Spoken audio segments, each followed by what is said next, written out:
Hi kids, it's Granny. Okay, here's the latest in the David saga.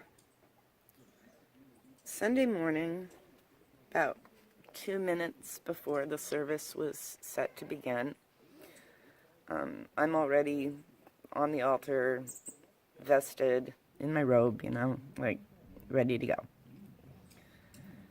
David comes up to me, as is his custom, and wants to insert the St. Francis prayer. So real quick, I glanced down at the order of worship in the bulletin in front of me to see, where I could fit that in to accommodate him. And as I'm looking, he says really loudly to me, he says, "I don't understand why we say the same prayers every week." And I said, well, that's just the order of worship for morning prayer in the Episcopal Church. And, maybe that's a question that you could ask at your class tomorrow. He goes, I don't need your sarcasm. He said, I just want to know why. And I said, David, take it down a notch. He goes, well, I don't understand why we say the same crap every week. He's like standing in front of the altar saying this. It was really disrespectful. So I said, David, take it down a notch or I'm not going to be able to talk to you. He says, well, this is as down a notch as I'm going to get.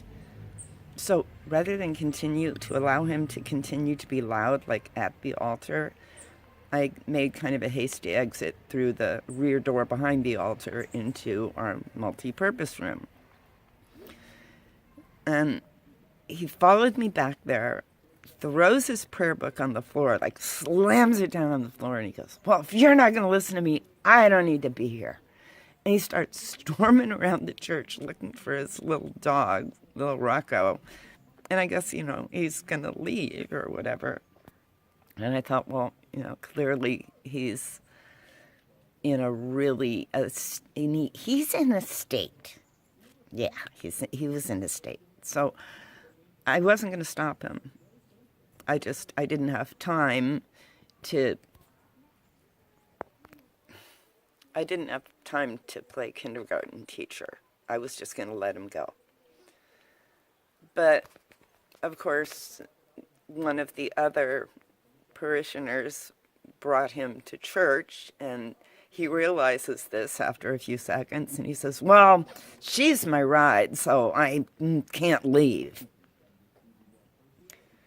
And I thought, okay, just hopefully he'll calm down and we can go forward with the service. The musician offered to talk to him, said, David, I don't think Leslie was upset by your question. It was just your tone. Maybe you and I can talk. David says, no, I don't want to talk. Let's just get on with it. That's exactly what he said. Let's just get on with it. Well, at that point, I intentionally sat quietly and just waited several seconds because I was not going to start the service on his command. I was mad. I was a mad little minister. Anyway, we began the service. He calmed down, or he seemed to calm down. And when it came time for the Old Testament reading, I asked him if he wanted to do the reading, because he usually does. He usually wants to read the Old Testament reading. So, and he always brings his little dog to church. There have been incidents with the dog before, but in general, little Rocco behaves pretty well. Not yesterday. Yesterday, David came up, he starts reading from the Old Testament. He tells his dog to stay at the pew. The dog didn't stay. The dog got up, came up to where David was reading, and peed on the altar. I'm not kidding. Peed on the altar. Thank God he was a short dog and he didn't lift his leg high enough to get pee on the altar cloth,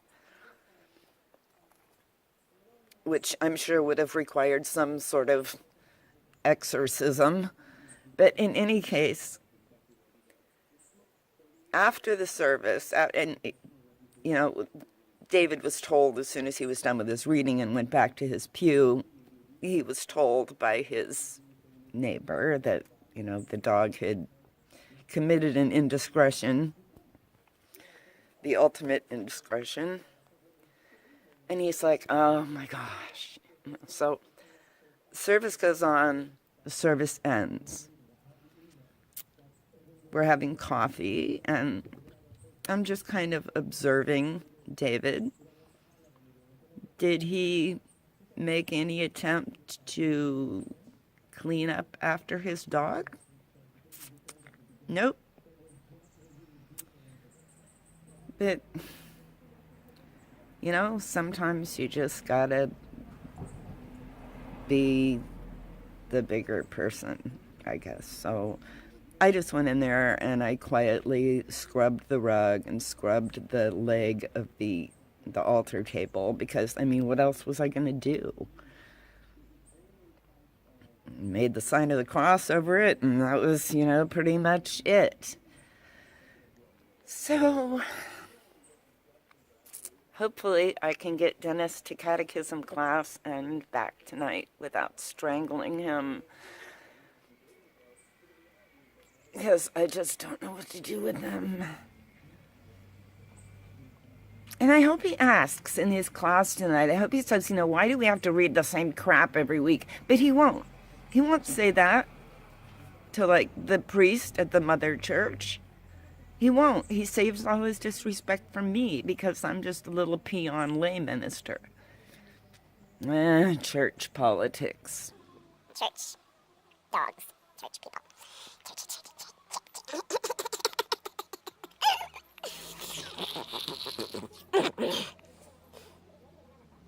But yeah, all around, I think it's a good day. And I hope you're having one too. Stay happy. Stay healthy. Don't forget Granny loves you. See you soon. Bye.